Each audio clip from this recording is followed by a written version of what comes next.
చించడం సింహం నైజం, వేటాడడం సింహం లక్షణం. అందుకే తెలుగు ప్రజల్ని పట్టి పీడిస్తున్న వైకాపా దుష్ట శక్తులను వేటాడేందుకు ఈ జనసేనాని కదిలింది. ఒక బిందువుగా, ఒక చుక్కగా చేరి సంద్రంగా మారింది. పోరాట బావుట ఎగరవేసింది. చేగువేరా పోరాటాన్ని, నేతాజీ మనోధైర్యాన్ని, అల్లూరి దేశభక్తిని, భగత్ సింగ్ త్యాగాన్ని పునికిపుచ్చుకున్న నాయకుడు. ఎక్కడ నెగ్గాలో కాదు, ఎక్కడ తగ్గాలో కూడా తెలిసిన నాయకుడు. ప్రజల కోసం, తన సిద్ధాంతం కోసం ఎంతటి త్యాగానికైనా, ఎంతటికి పోరాటానికైనా నేను సిద్ధమంటూ కదిలినటువంటి వ్యక్తి. The one person who can never be bought for what he is. One and only జనసేనాని పవర్ స్టార్ పవన్ కళ్యాణ్ గారిని మాట్లాడవలసిందిగా కోరుతున్నాను.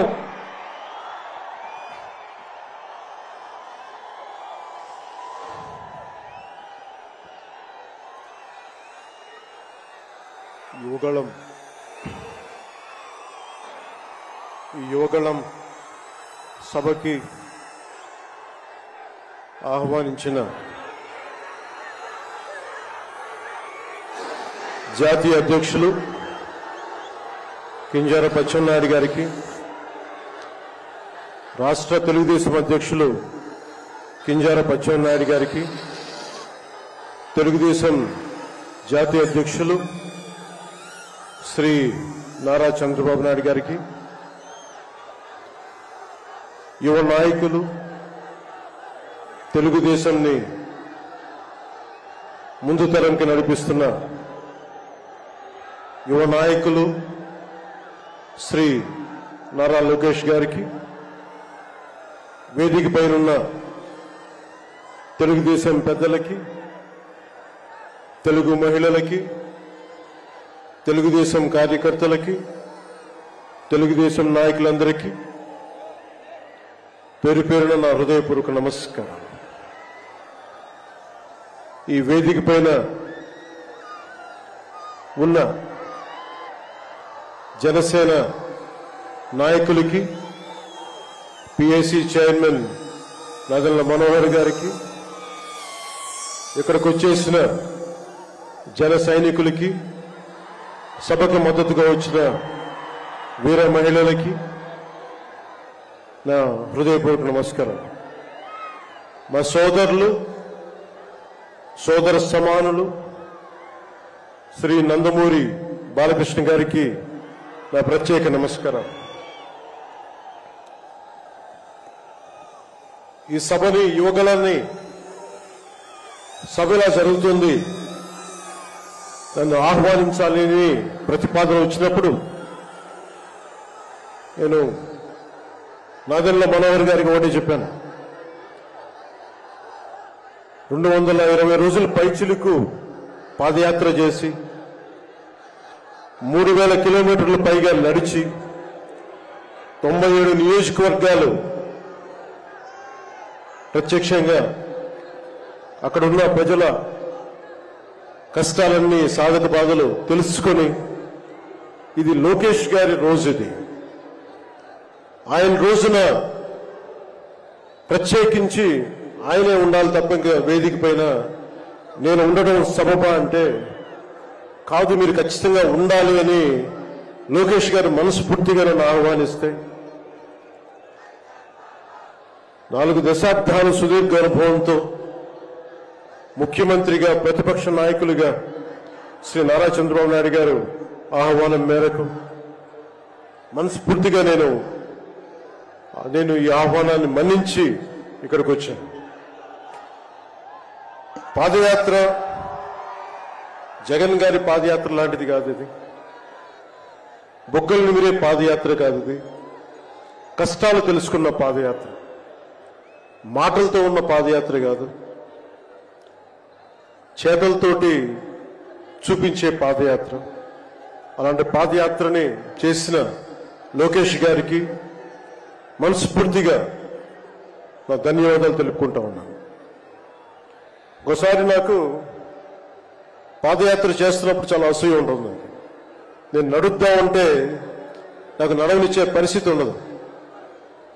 పాదయాత్ర వల్ల చాలా అనుభవాలు ఎదురవుతాయి.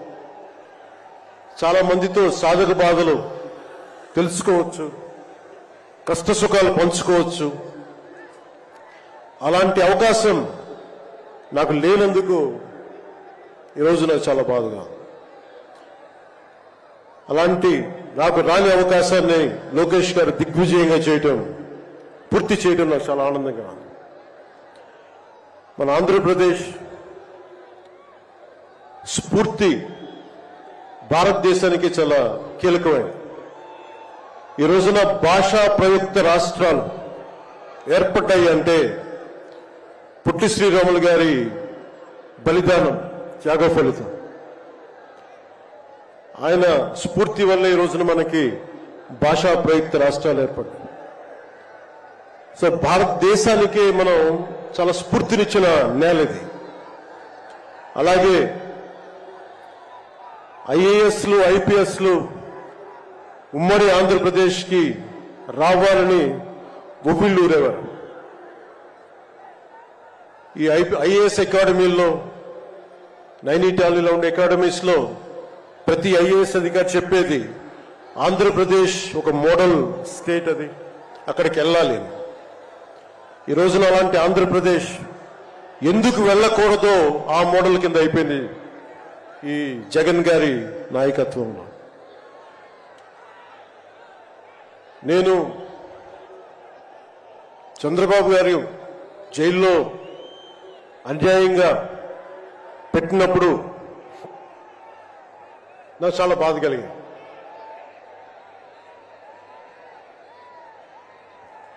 కష్టాలు చూసిన వాడిని, కష్టాలు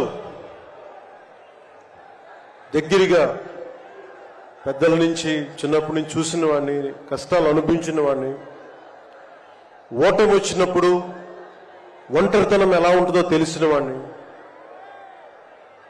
ముఖ్యంగా శ్రీ నారా చంద్రబాబు నాయుడు గారి కుటుంబ సభ్యులు వేదన అర్థం చేసుకున్నవాడిని, శ్రీమతి భువనేశ్వరి గారి బాధని దూరం నుంచే అర్థం చేసుకున్నవాడిని. నేను ఏం ఆశించి మద్దతు ఇవ్వలేదు. మనిషి కష్టాల్లో ఉన్నప్పుడు నా వంతు సాయంగా ఉండాలి అని చెప్పి బయటికి వచ్చి రాజమండ్రి జైలు వారిని మాట్లాడి ఇన్ని దశాబ్దాలు సుదీర్ఘ రాజకీయ అనుభవంతో జాతీయ స్థాయిలో ఎన్డీఏ లాంటి దీనికి పక్షానికి చాలా కీలకమైన బాధ్యతలు వహించిన వ్యక్తి, ఆయన్ని జైల్లోకి అన్యాయంగా పెట్టడం చాలా చాలా బాధ కలిగించింది. కాంగ్రెస్ నాయకులు చేసిన తప్పుకి సోనియా గాంధీ గారు పెట్టారు జగన్ గారిని జైల్లో.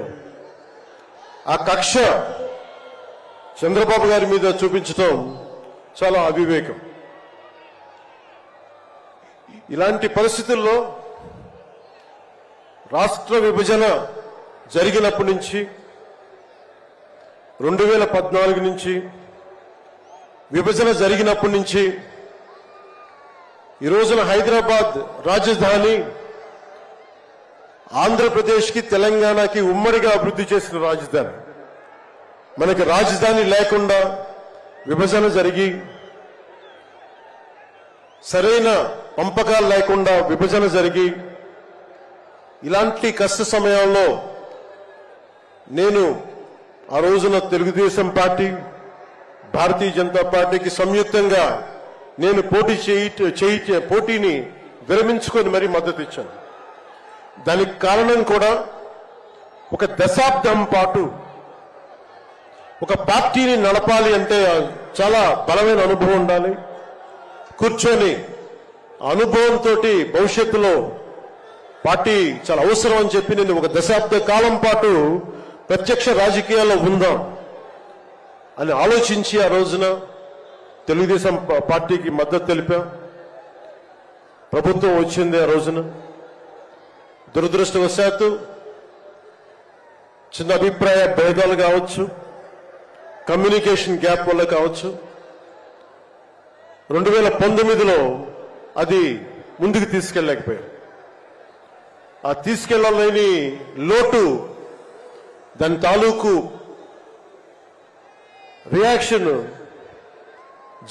వైఎస్ జగన్ ప్రభుత్వం వచ్చేసింది. నేను ఏ రోజున కూడా ఒక దశాబ్దం కాలం పాటు చాలా సుదీర్ఘమైన అనుభోగిలో రాజకీయాలకు ఈ ఆంధ్రప్రదేశ్కి కావాలి, నా వంతు కృషి నేను మద్దతు ఇద్దామని ఆ ప్రయత్నంలో మనం మిస్ అయ్యాం. దాన్ని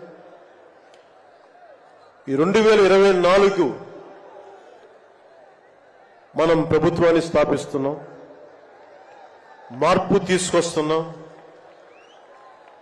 జగన్ని ఇంటికి పంపించేస్తున్నాం.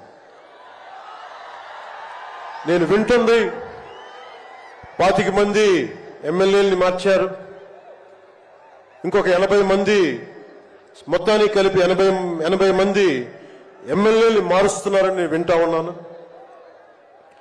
మార్చాల్సింది ఎమ్మెల్యేలు కాదు, ఈ రాష్ట్ర ముఖ్యమంత్రి జగన్. నాకు జగన్ మీద వ్యక్తిగతంగా నాకు అసలు కోపం లేదు. నిజంగా ఒక బలమైన ఆధిక్యతతోటి ముఖ్యమంత్రి అయ్యి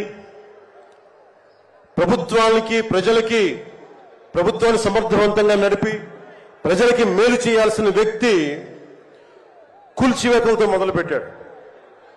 ప్రత్యర్థుల్ని ఇబ్బంది పెట్టే విధంగా, ప్రతి ఒక్కరిని ఎదురు తిరిగితే ఏంటని ప్రశ్నిస్తే వారిని కేసులు బనాయించి ఇబ్బంది పెట్టే పరిస్థితుల్లో ఈ ముఖ్యమంత్రి ఉంటే నేను ఇలాంటి ప్రభుత్వం ఉంటుందని నేను ఊహించలేదు. ఆయన స్వయంగా ప్రమాణ స్వీకారానికి నన్ను ఆహ్వానించినప్పుడు వారికి ఒకటే తెలియజేశాను, మీరు చాలా సమర్థవంతంగా పరిపాలించండి, ప్రజలకి మేలైన ప్రభుత్వం ఇవ్వండి, మేము ఒక పార్టీగా ప్రజల పక్షాన్ని వహించి సద్విమర్శే చేస్తాం అని అంటే చెప్పి ఆయనకి నా శుభాకాంక్షలు తెలియజేశాను. కానీ దురదృష్టవశాత్తు ఈ వ్యక్తికి కక్ష సాధింపు వ్యక్తి, ఎవరు ఒక మాట అనకూడదు, ప్రజాస్వామ్యం అనే ఒక పదానికి విలువ తెలియదు, ఏదైనా మాట్లాడితే దాడులు చేయించడం, చాలా నీచంగా తిట్టించడం, ఇన్ని దశాబ్దాల ఆంధ్రప్రదేశ్ రాజకీయ చరిత్రలో ఏ ఒక్క నాయకులు కూడా వైఎస్ రాజశేఖర రెడ్డి గారితో కలిపి కూడా ఏ ఒక్కరు కూడా ఇంటిలో బయటికి రాని ఆడపడుచుల్ని, తల్లుల్ని ఒక్క మాట లేదు. ఎవరు కూడా నాయకుల్ని తిట్టారు, విమర్శలు చేశారు, దిగుజారుడిగా మాట్లాడి ఉండొచ్చేమో, కానీ ఇంటిలో బయటికి రాని ఆడపడుచుల్ని, ఇంటి పట్టునే ఉండి బయటికి రాని తల్లుల్ని చాలా నీచంగా విమర్శించే ఈ సంస్కృతి జగన్ నాయకత్వంలో ఈ వైసీపీ ప్రారంభించింది. ఎంతమంది కన్నీళ్లు పెట్టుకున్నారు, ఎంతమంది స్త్రీలు బాధపడ్డారు. ఒకటే అనిపిస్తుంది, ఈ వ్యక్తికి అడగాలనిపించినప్పుడు ఇంట్లో ఉన్న తల్లికి చెల్లికే విలువ ఇవ్వనేవాడు మన ఇంట్లో ఉన్న ఆడపడుచులకి ఏం గౌరవిస్తాడు? ఇంట్లో తల్లికి చెల్లికి విలువ ఇవ్వనేవాడు 30,000 మంది ఆడపిల్లలు అదృశ్యం అయిపోతే ఏం పట్టించుకుంటాడు? మొన్న 22 ఒక సంవత్సరంలోనే ఎన్సీఆర్బీ డేటాలో దాదాపు 10,000 మంది ఆడపిల్లలు అదృశ్యం అయిపోయారు ఒక సంవత్సరంలోనే. నేను మాట్లాడుతున్నప్పుడు డేటాతోటే మాట్లాడతాను. 2.5 సంవత్సరాల క్రితం వైసీపీ వాలంటీర్ వ్యవస్థలోని కొంతమంది ఒంటరి మహిళల మీద, ఆడపడుచుల మీద డేటా సేకరిస్తున్నారు. దీని మీద మీరు మాట్లాడండి అని చెప్పి చాలా మంది పెద్ద స్థాయి వ్యక్తులు నాతో మాట్లాడినప్పుడు దాదాపు ఇన్ని వేల మంది, 30,000 మంది పైచులకు ఆడవాళ్ళు అదృశ్యం అయిపోయారు, మీరు మాట్లాడండి అని చెప్పినప్పుడు నేను నమ్మలేదు. కానీ డేటా తెప్పించుకొని చూస్తే నేను గళమెత్తినప్పుడు వైసీపీ వాలంటీర్ వ్యవస్థ మీద ఆ రోజున ప్రత్యేకించి చెప్పాను. యువతకి ఉద్యోగాలు వస్తే చాలా ఆనందించేవాడిని. కానీ కొద్దిమంది వాలంటీర్స్ చేసే ఈ విధానాల వల్ల ఒంటరి మహిళలు, ఒంటరి ఆడవాళ్లు, భర్త లేని వారు చాలా అన్యాయాలకు గురవుతూ ఉంటే అన్నింటికి తెగించి నేను ఎప్పుడు గొంతెత్తినా ఓట్లని బేస్ చేసుకొని మాట్లాడను, మార్పుని బేస్ చేసుకొని మాట్లాడతాను, మార్పుని ఆధారం చేసుకొని మాట్లాడతాను. వారాహి యాత్రలో ఆ రోజు ప్రారంభిస్తే నా మీద విపరీతమైన దాడులు జరిగినాయి, విపరీతమైన విమర్శలు, కువిమర్శలు అన్నిటినీ భరించాం. చివరికి విశాఖపట్నంలో కూడా నేను ఎయిర్పోర్ట్ నుంచి మనకి పార్టీ కార్యక్రమాలకు వస్తూ ఉంటే పోలీసుల చేత నన్ను రానివ్వకుండా చేసి, ప్రజలు నమస్కారం చేస్తుంటే ప్రతి నమస్కారం చేయడానికి కూడా ఒక ఉన్నత స్థాయి అధికారి చాలా నీచంగా మాట్లాడి కూర్చోమని చెప్పే స్థాయికి వెళ్ళిపోయింది ప్రభుత్వం. పొరపాటు ఆయన పక్కనే స్టాండింగ్ ఇన్స్ట్రక్షన్స్ వస్తూ ఉన్నాయి అధికారికి.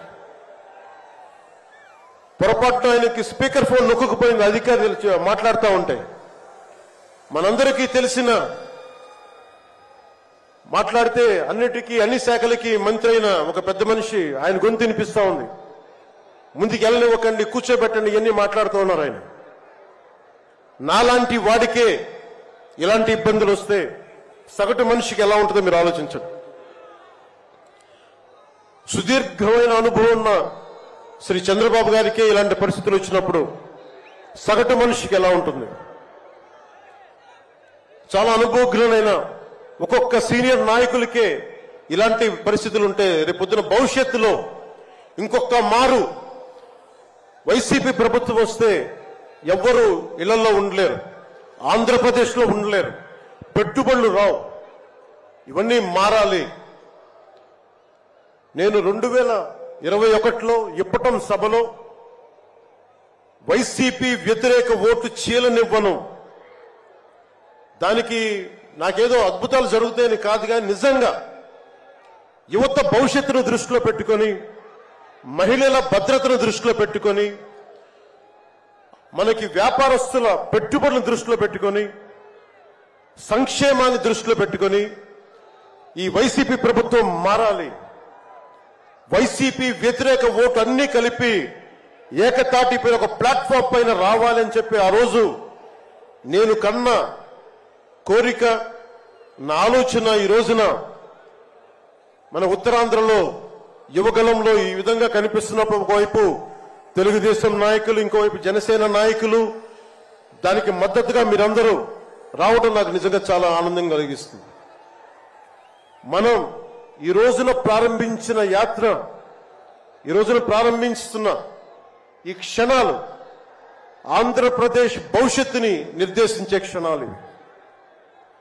ఆంధ్రప్రదేశ్ భవిష్యత్తుని మనకి చాలా బలంగా నిర్దేశించే క్షణాలు.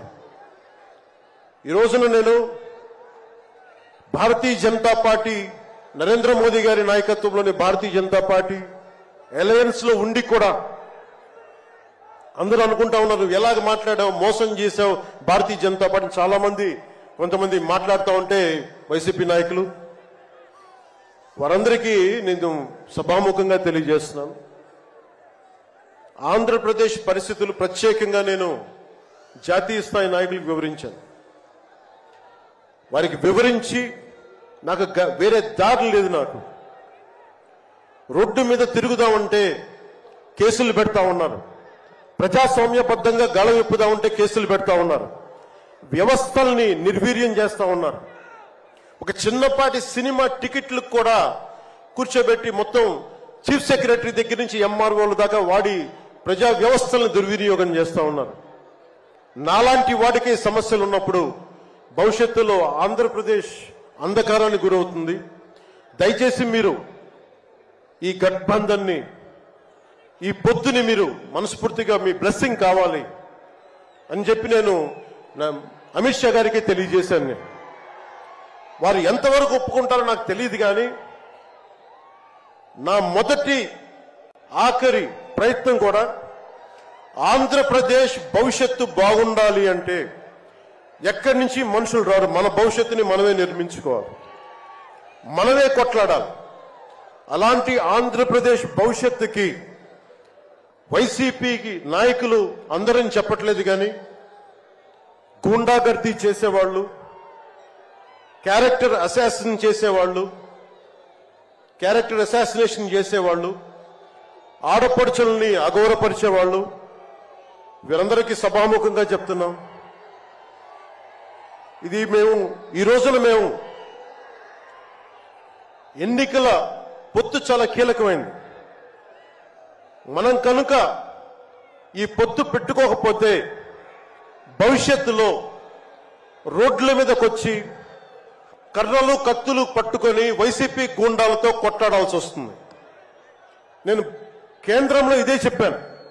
ఈ రోజున కనుక మనం ఈ పొత్తును పెట్టుకోకపోతే నాతో సహా వైసీపీ గూండాలని ఎదుర్కోవడానికి ఒక కర్రో కత్తో పట్టుకొని మేము కూడా రోడ్ల మీదకి వచ్చి మేము వీధి గొడవలు క్రియేట్ చేసుకు మేము రక్షించుకోవాల్సి వస్తుందని చెప్పి నేను ప్రత్యేకించి కేంద్ర నాయకత్వానికి చెప్పాను. ఎందుకంటే భవిష్యత్తులో ఇంకొకసారి వైసీపీ వస్తే నేను 2019లో కూడా చెప్పాను, ప్రతి కొండని కోనని వీళ్ళు దోచేసుకుంటారని. వీరికి ప్రజాస్వామ్యం మీద గౌరవం లేదు వీరికి. అందుకని ప్రత్యేకించి ఈ పొత్తుని సాధ్యమైనంత ఎక్కువ కాలం ఉంటే ఆంధ్రప్రదేశ్ భవిష్యత్తు నిలదొక్కునే వరకు ఇది ఉండాలి పొత్తుని మనస్ఫూర్తిగా నేను ఆకాంక్షిస్తున్నాను. భవిష్యత్తు నేను కూర్చునేది రోడ్లు కానీ సోదరులు లోకేష్ గారు చెప్పారు, జనసేన ఆలోచన విధానంతో మేమందరం మాట్లాడుకున్నాం. భవిష్యత్తులో ఉమ్మడి మేనిఫెస్టో కూడా రిలీజ్ చేస్తాం. దాంట్లో ముఖ్యంగా నేను చెప్పదలుచుకుంటుంది ఇన్ఫ్రాస్ట్రక్చర్, రోడ్లు కానీ, హెల్త్ కేర్ కానీ, primary health care centres, secondary health care centres, tertiary health care centres, అలాగే మనకి యువతకి ఉపాధి అవకాశాలు, గవర్నమెంట్ ఎంప్లాయీస్ కి సిపిఎస్ రద్దు మీద ఎలాంటి నిర్ణయం తీసుకోవాలి, రెబీరో గారు పెట్టినట్టుగా పోలీస్ రిఫార్మ్స్ ఇంప్లిమెంటేషన్, అలాగే టీచర్లకి ఉద్యోగాల భర్తీ, రైతులు, కౌలు రైతులు, ఉద్యానవన రైతులు, సెరికల్చర్ రైతులు, ఆక్వా రైతులకి లాభసాటిగా ఎలా ఉండాలి, ప్రభుత్వ పాఠశాలలు, సంక్షేమ హాస్టల్ స్థితిగతుల్ని ఎలాగ మార్చాలి, అంగన్వాడీ కార్యకర్తలకు ఎలాగ అండగా ఉండాలి, పంచాయతీల్ని ఎలా బలోపేతం చేయాలి, మత్స్యకారులకి, గిరిజనులకి, దళితులకి ఎలాంటి పథకాలుంటే వారి జీవితాలు మరింత మెరుగవుతాయి, అలాగే చేనేత కార్మికులకి ఎంత అండగా ఉండాలి, వైద్యం అందుబాటులోకి ఎలా తీసుకురావాలి, సంఖ్యాబలం లేని బీసీ కులాలకి ఎంత అండగా ఉండాలి, వీటన్నిటి మీద చాలా లోతైన ఒక ఎక్సర్సైజ్ చేస్తా ఉన్నాం. దీన్ని బేస్ చేసుకొని ఒక ఉమ్మడి కార్యాచరణకు, ఉమ్మడి ప్రణాళిక నారా చంద్రబాబు గారు మేము కలుసుకొని వచ్చే ఇలాంటి పెద్ద సభలో, రానున్న పెద్ద సభల్లో ఒకటి సంయుక్తంగా దీన్ని రిలీజ్ చేస్తాం. ఈరోజు నేను ప్రత్యేకించి నా మాటని, ఇది లోకేష్ గారి రోజు కాబట్టి, ఆయన కష్టపడి ఆయన రోజు కాబట్టి నేను నా ఉపన్యాసాన్ని కుదించే మాట్లాడుతున్నాను. ముగింపు వాక్యాలుగా నేను మాటకి, మైత్రికి చాలా విలువనిస్తాను. కష్టాలు వస్తే ఒంటరితనం ఎలా ఉంటుందో అనుభవం ఉన్నవాణ్ణి. తెలుగుదేశం ఆది నాయకులు కొండంత కష్టంతో ఉన్నప్పుడు వారు, వారి కుటుంబం, వారి పార్టీ కార్యకర్తలు, వారి పార్టీ నాయకులు మీరు కొండంత కష్టంలో ఉన్నప్పుడు నేను అర్థం చేసుకున్నవాణ్ణి. వ్యక్తి ప్రయోజనాలు, వర్గ ప్రయోజనాలు, పార్టీ ప్రయోజనాలు అన్నిటినీ దాటి ఒక తోటి మనిషిగా, ఒక సాటి మనిషిగా నేను మీకు అండగా నిలబడ్డాను. దాన్ని ఏమి ఆశించి చేయలేదు. నేను ఆశించిందల్లా 5 కోట్ల మంది ఆంధ్రప్రదేశ్ ప్రజల భవిష్యత్తుకి బలంగా నిర్మించడానికి మనం సంయుక్తంగా కలిసి రావాలని ఒక ఆలోచన తప్ప నేను ఏ ఆలోచన పెట్టుకోలేదు. ఈ మైత్రి, ఈ స్ఫూర్తి అందరూ సమిష్టిగా వచ్చే చాలా సంవత్సరాల వరకు దీన్ని కాపాడుకోవాలని ఆశిస్తూ నా ఉపన్యాసాన్ని ముగిస్తున్నాను. మీ అందరికీ పేరు పేరున ధన్యవాదాలు తెలుపుకుంటూ, ఇందాక లోకేష్ గారు చెప్తున్నట్టుగా హలో ఏపీ చెప్పుకుందాం ఒకసారి. Hello AP, hello AP. వైసీపీకి బాయ్ బాయ్ చెప్తాం. మన ప్రభుత్వాన్ని స్థాపించుకుందాం, భవిష్యత్తు నిర్మించుకుందాం అని తెలియజేసుకుంటూ మీ అందరికీ పేరు పేరున ధన్యవాదాలు తెలుపుకుంటూ, తెలుగుదేశం జనసేన మైత్రి వర్ధిల్లాలి, ఇది చాలా అద్భుతంగా సాగాలని మనస్ఫూర్తిగా కోరుకుంటూ, దీనికి బీజేపీ అధినాయకత్వం సంపూర్ణమైన ఆశీస్సులు అందజేస్తారని మనస్ఫూర్తిగా ఆకాంక్షిస్తూ సెలవు తీసుకున్నాను. జై హింద్.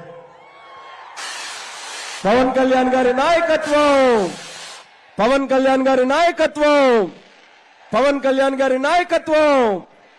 ధన్యవాదాలు పవన్ కళ్యాణ్ గారు. తర్వాత